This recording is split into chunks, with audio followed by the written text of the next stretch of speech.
Kung may mga bagagandang naghintay dyan sa labas, buksan ko yung pinto ng kwarto ko.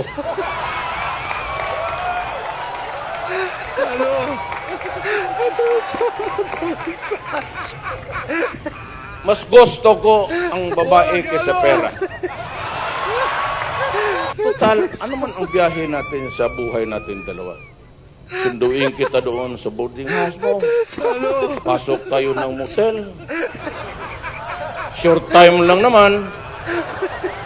Iuwi kita.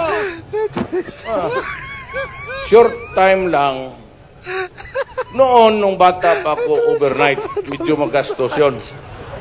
Every 3 hours, ay kwitada na maputang yan ng tong motel na to. Pero nung matanda na ako, short time. Kasi napaka-short na talaga ang panahon ko. Pagkatapos ng isang kilat, yun na yun. No more. Kung walang Viagra, hirap pa. Bakit? Ito bukas, si Duterte Bastos. Ano pala ito may mga utin dito? Wala. So, yung asawa ko, hindi ako. So, may asawa ako. May pangalawang asawa ako. Bugbugin mo po lang yung may sakit. Ikaw, asawa mo, ano, tapos bugbugin mo pa ng, siyempre, diyan ka na lang muna, nay, ha? So, naghanap ako ng nurse.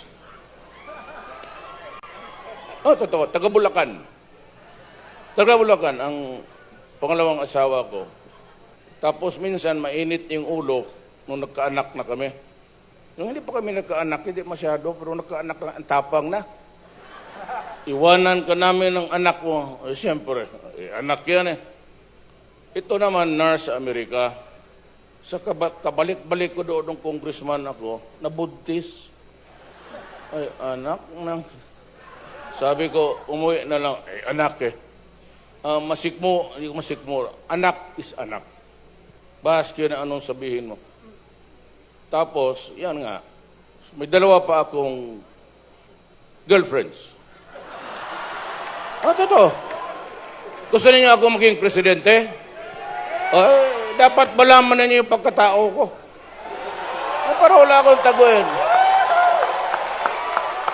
Sabihin, Duterte, babae.